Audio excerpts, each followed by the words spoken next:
బాధ్యత మనకుంటే భవిష్యత్తు భావితరానికి బాగుంటుంది. భారతీయ నాగరిక్ సురక్షా సంహిత BNSS 2023 అధ్యాయం 38 కొన్ని నేరాల గురించి తెలుసుకోవడం కోసం పరిమితి సెక్షన్లు 524 నుంచి 526 వరకు. భారతీయ నాగరిక్ సురక్షా సంహిత BNSS 2023 యొక్క 38వ అధ్యాయం నిర్దిష్ట నేరాలకు సంబంధించి చట్టపరమైన చర్యలు ప్రారంభించగల నియమాలు మరియు సమయ ఫ్రేమ్లను వివరిస్తుంది. సెక్షన్లు 524 నుండి 526 వరకు కొన్ని నేరాలకు సంబంధించిన పరిమితిని నిర్ధారిస్తుంది. న్యాయం మరియు న్యాయమైన సూత్రాలను సమర్థించేలా సహేతుకమైన కాల వ్యవధిలో కేసులను విచారించేలా నిర్ధారిస్తుంది. సెక్షన్ 524 నేరాలను గుర్తించడానికి పరిమిత కాలాలు. సెక్షన్ 524 వివిధ వర్గాల నేరాలకు సంబంధించి చట్టపరమైన చర్యలను ప్రారంభించడానికి పరిమితి కాలాలను నిర్వచిస్తుంది. ఈ సెక్షన్ యొక్క ప్రాథమిక ఉద్దేశ్యం ఏమిటంటే నేరం జరిగిన తర్వాత సహేతుకమైన వ్యవధిలో ప్రాసిక్యూషన్లను తీసుకురావడం, తద్వారా సకాలంలో న్యాయం జరిగేలా చూడడం. కీ పాయింట్లు: నేరాల వర్గీకరణ.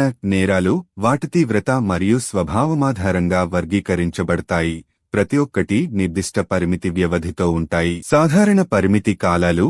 సాధారణంగా తక్కువ తీవ్రమైన నేరాలు తక్కువ పరిమితి వ్యవధిని కలిగి ఉంటాయి. అయితే మరింత తీవ్రమైన నేరాలకు ఎక్కువ కాలం ఉండవచ్చు లేదా పరిమితి ఉండదు. హేతువు: పరిమితి కాలాలు పాత క్లెయిమ్ల విచారణను నిరోధించడంలో సహాయపడతాయి.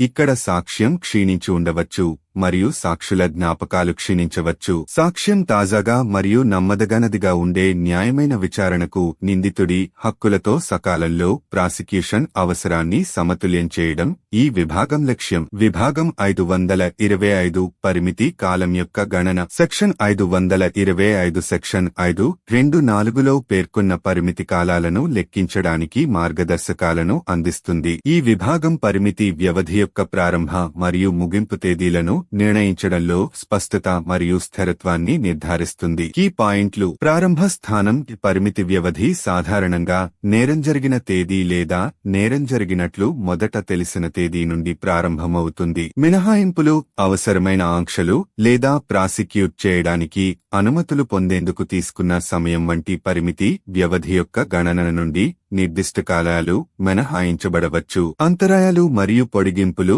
నిందితుడు పరారీలో ఉండటం లేదా అధికార పరిధికి వెలుపల ఉండటం వంటి నిర్దిష్ట పరిస్థితులు పరిమితి వ్యవధిని అంతరాయం కలిగించవచ్చు లేదా పొడిగించవచ్చు. ఈ విభాగం పరిమితి వ్యవధిని గణించడానికి స్పష్టమైన మరియు స్థిరమైన పద్ధతిని అందిస్తుంది.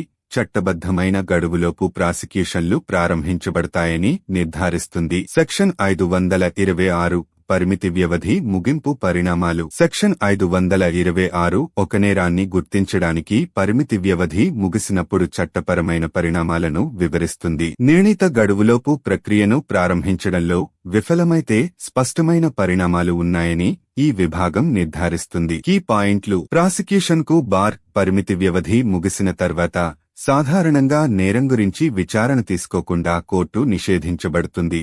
అంటే ప్రాసిక్యూషన్ కొనసాగదు. మినహాయింపులు: నిర్దిష్ట మినహాయింపులు వర్తించవచ్చు. పరిమితి వ్యవధి ముగిసిన తర్వాత కూడా విచారణలను ప్రారంభించడానికి అనుమతించడం, మోసం లేదా నేరాన్ని దాచిపెట్టడం వంటివి. న్యాయపరమైన విచక్షణ: నిర్దిష్ట పరిస్థితులలో నేరం యొక్క తీవ్రత మరియు ఆలస్యానికి గల కారణాలు వంటి అంశాలను పరిగణనలోకి తీసుకుని పరిమితి వ్యవధిని పొడిగించే విచక్షణను కోర్టు కలిగి ఉండవచ్చు. ఈ విభాగం ప్రాసిక్యూషన్లు సమయానుకూలంగా ఉంటాయని మరియు నేరాలను పరిగణలోకి తీసుకోవడానికి ఏర్పాటు చేసిన కాలపరిమితిని న్యాయ వ్యవస్థ గౌరవిస్తుందని నిర్ధారిస్తుంది. వివరణాత్మక విభజన. వివిధ నేరాలకు పరిమితి కాలాలు.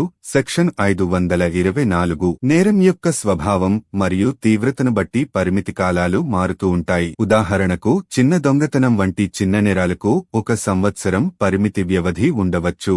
అయితే హత్య లేదా అత్యాచారం వంటి తీవ్రమైన నేరాలకు ఎటువంటి పరిమితి వ్యవధి ఉండకపోవచ్చు. కీ పాయింట్లు: చిన్న నేరాలు త్వరిత న్యాయాన్ని నిర్ధారించడానికి తక్కువ పరిమితి కాలాలు. తీవ్రమైన నేరాలు నేరం యొక్క గురుత్వాకర్షణ కారణంగా ఎక్కువ కాలం లేదా పరిమితి లేదు. ఈ విభాగం చిన్న నేరాలు త్వరగా పరిష్కరించబడుతుందని నిర్ధారిస్తుంది.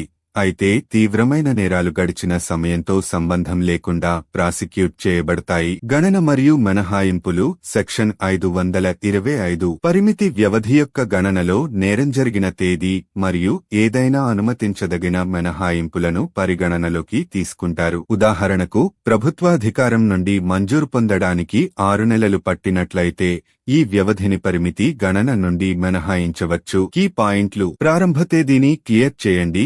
పరిమితి వ్యవధి ఎప్పుడు ప్రారంభమవుతుందో అందరికీ తెలుసని నిర్ధారిస్తుంది. మినహాయింపులు అనివార్యమైన ఆలస్యాల కోసం పరిమితి వ్యవధిని చాలా వరకు సర్దుబాటు చేస్తుంది. ఈ విభాగం పరిమితి వ్యవధిని న్యాయంగా మరియు స్థిరంగా లెక్కించబడుతుందని నిర్ధారిస్తుంది. చట్టపరమైన పరిణామాలు మరియు న్యాయ విచక్షణ సెక్షన్ 526 పరిమితి వ్యవధి ముగిసినప్పుడు కోర్టు సాధారణంగా ప్రాసిక్యూషన్తో కొనసాగదు. అయితే మినహాయింపులు మరియు న్యాయ విచక్షణ అసాధారణమైన కేసులలో వశ్యతననుమతిస్తాయి. కీ పాయింట్లు: ప్రాసిక్యూషన్కు బార్ చట్టపరమైన ఖచ్చితత్వాన్ని నిర్ధారిస్తుంది మరియు ముగింపు. మినహాయింపులు మరియు విచక్షణ ప్రత్యేక పరిస్థితుల కోసం సౌలభ్యాన్ని అందిస్తుంది. జాప్యాలు అనివార్యమైన లేదా సమర్థించబడిన అసాధారణమైన కేసులను పరిష్కరించాల్సిన అవసరంతో సకాలంలో ప్రాసిక్యూషన్ల అవసరాన్ని ఈ విభాగం సమతుల్యం చేస్తుంది. సారాంశం: BNSS 2023 యొక్క 38వ అధ్యాయం